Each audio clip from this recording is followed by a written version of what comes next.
eu quero poder falar com vocês sobre traduções, tá bom? Qual a melhor tradução ou como é que chegou essa Bíblia até nós, tá bom? Então, eu quero falar agora sobre traduções bíblicas e talvez eu possa aqui discutir com vocês, antes de encerrar para o nosso teste, qual a melhor tradução, dependendo do seu nível de estudo, nível de compreensão, até mesmo nível de fé em relação a quem está iniciando, tá bom? Nesse aspecto, tá bom? Tradução, tudo bem? Tá claro, pessoal?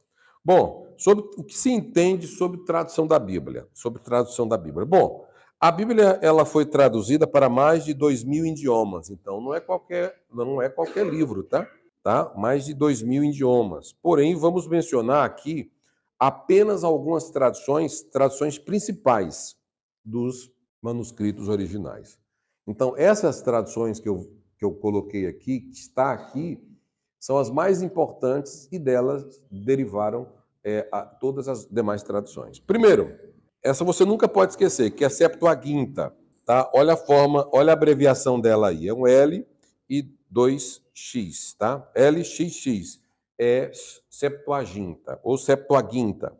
Este nome deriva do latim, que quer dizer 70. Segundo o historiador Flávio Joséfo, foram escolhidos 72 eruditos judeus, sendo 6 de cada tribo de Israel, para que fizesse a tradução das escrituras hebraicas do Antigo Testamento para a língua grega. Estes 72 sábios, completaram essa obra, a Septuaginta, em 72 dias, tá? Cerca do ano 270 a.C. Essa tradução contribuiu muito para preparar o mundo para o recebimento das boas novas do Evangelho de Jesus Cristo. Isto pelo fato da língua grega ser falada fluentemente em todo o mundo e principalmente no mundo da sua época. A Septuaginta foi a tradução mais divulgada entre as nações, inclusive foi a tradução dos tempos de Jesus. Notem a expressão, e vieram visitar o menino Jesus no local que nasceu. Se nós compararmos com o número 24, 17, nós vamos ter a ideia que nessa época o nosso mestre Jesus, ele lia a Septuaginta, tá bom? É dessa tradução que vem a divisão dos livros que temos até hoje em nossas Bíblias. A aceitação universal dessa tradução vem pelo fato dela ser a primeira tradução, marque aí, completa do original hebraico.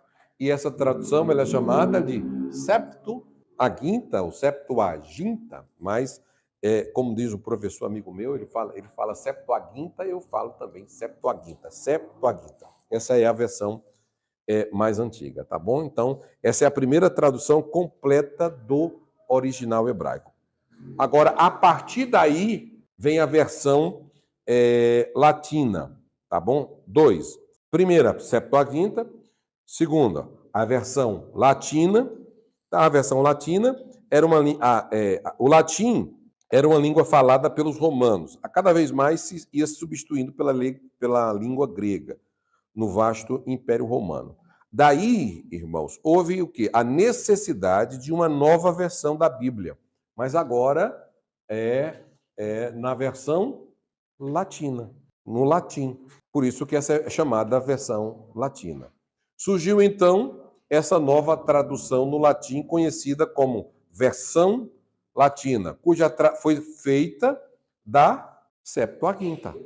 Então, a Septuaginta foi usada como base para a versão latina, tá?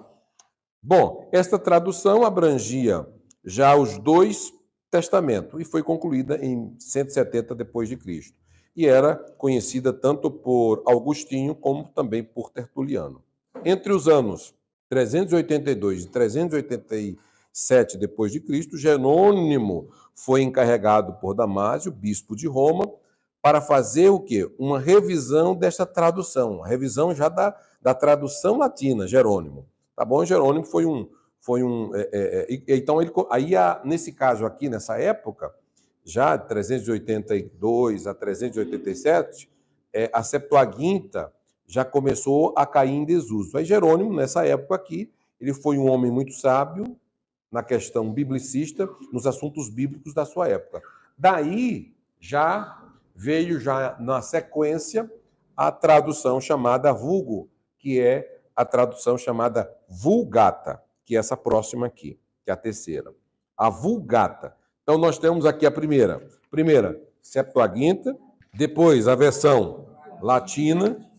A latina começou a cair em desuso, a Septuaginta começou a cair em desuso, vem Jerônimo e já faz uma nova tradução, a chamada tradução Vulgata, tá? Então, por exemplo, aqui Jerônimo fez a tradução da Vulgata cerca do ano 400 depois de Cristo, quando Jerônimo tinha cerca de 60 anos de idade. Olha, quando eu vejo Jerônimo fazendo uma tradução da Vulgata, um homem inteligentíssimo em assuntos bíblicos, alunos, na sua época, com 60 anos, fazendo a tradução, sempre quando eu vejo isso e leio sobre Jerônimo fazendo a tradução, com 60 anos, eu falo assim, eu estou começando agora, tá bom?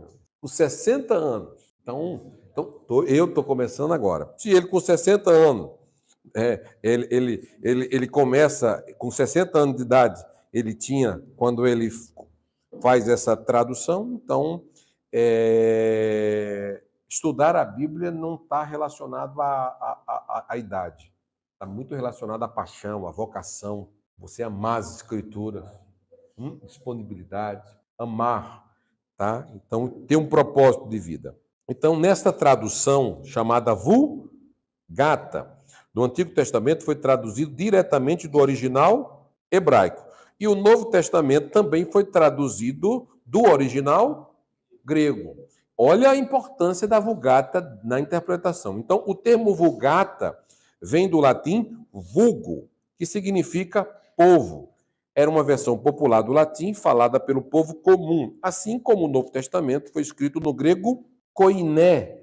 Então, versões simples do grego falada pelo povo. Também Jerônimo se preocupou em colocar nessa tradução o latim vulgar, né? E a Vulgata foi uma Bíblia usada na Europa na Idade Média. E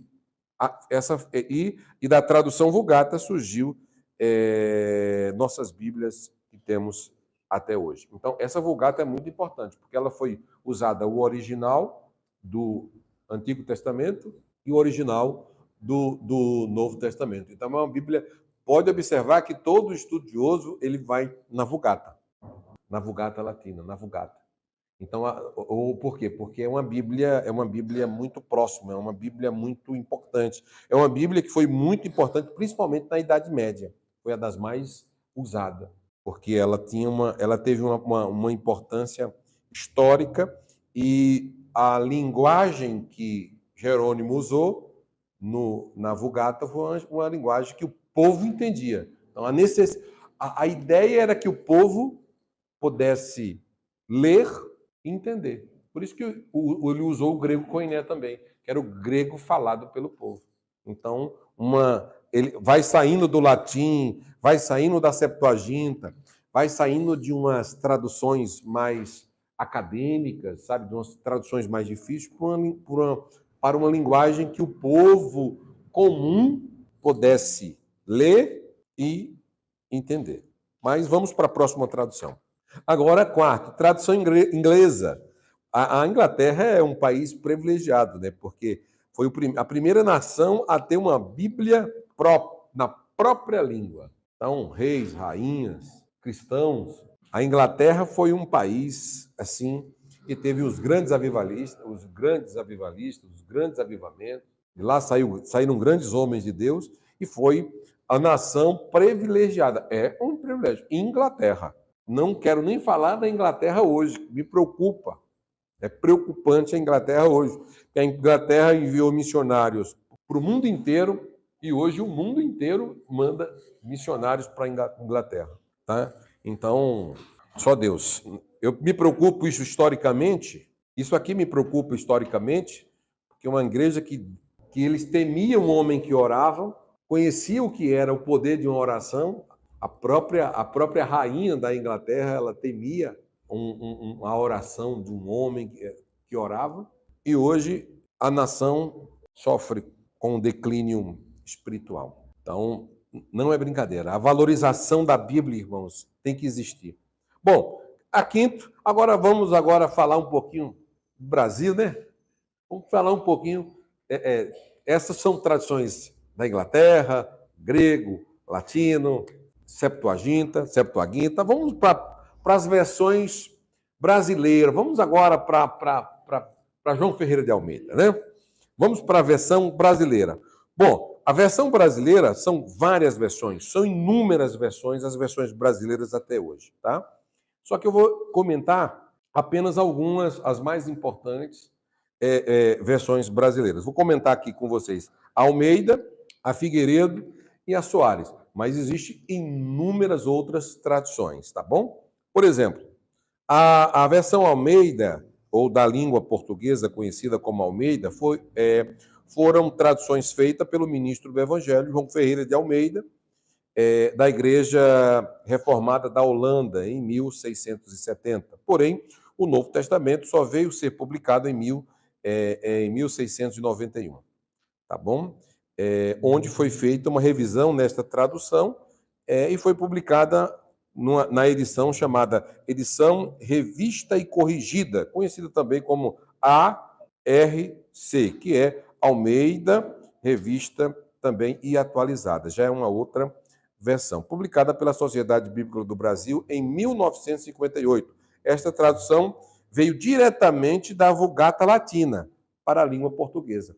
Por isso que eu, particularmente, até gosto dessa tradução. Inclusive, as igrejas pentecostais, as igrejas pentecostais, elas usam mais a edição corrigida. Pode observar, se você olhar aí na sua tradução, nós falamos isso nas primeiras aulas, você vai ter aí talvez uma atualizada ou você vai ter uma Almeida corrigida. Tá? Então, isso é que nós mais usamos.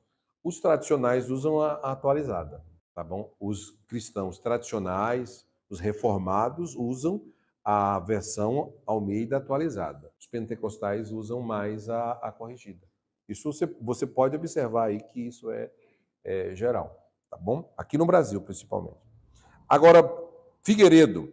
Essa tradução, Figueiredo, foi traduzida pelo padre Antônio Pereiro de Figueiredo, também da Vulgata, publicada pela Sociedade Bíblica Britânica. Esse padre foi um dos maiores latinistas do seu tempo. Boa tradução. E, por fim, a tradução Soares, traduzida pelo padre Matos Soares, da Vulgata. Todas vindo da Vulgata, tá vendo? Que essas traduções são bacanas.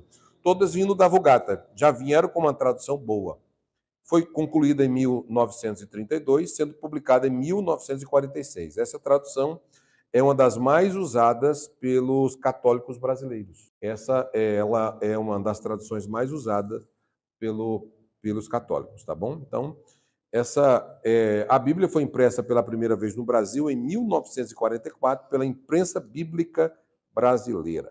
Há 3 entidades evangélicas, as mais importantes, as publicadoras mais importantes e distribuidoras de Bíblias aqui no Brasil. A primeira é a Imprensa Bíblica do Brasil, IBB.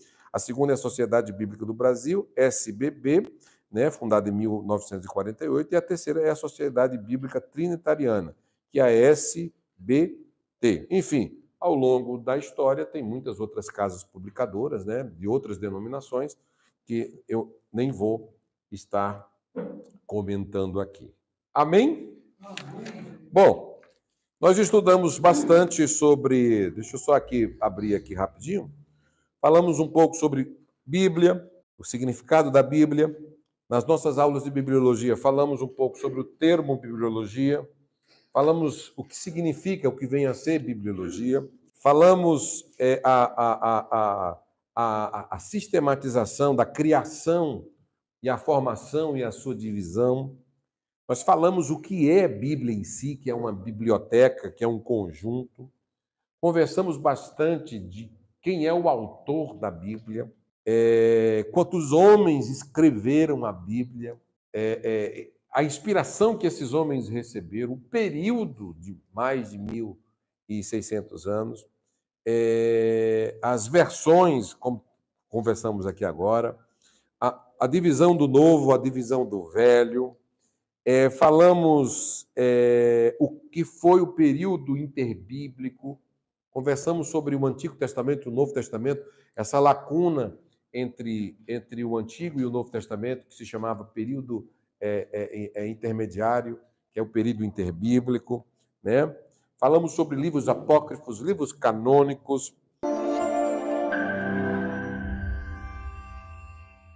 Você que quer aprender a palavra de Deus nesse momento que nós estamos vivendo, então nós temos um curso especial para você, um curso avançado para você estudar. Você que deseja mais informações ou estudar teologia comigo, que vai te direcionar para o nosso site Teologia ao Alcance de Todos, que é esse aqui, que está aqui, vai te direcionar para esse site aqui. Aqui você vai entrar na plataforma Central do Aluno. Na Central do Aluno, você vai no primeiro módulo que tem lá, que é o módulo para alunos iniciantes ou alunos e visitantes. Quem está visitando, clique lá que você tenha lá acesso ao primeiro módulo. Você vai ver como funciona todo o nosso primeiro módulo, que também é gratuito para você começar e já sentir um gosto de entender mais a palavra de Deus. Quero poder ajudar você a entender mais a palavra de Deus. Muito obrigado, Deus te abençoe e te espero lá.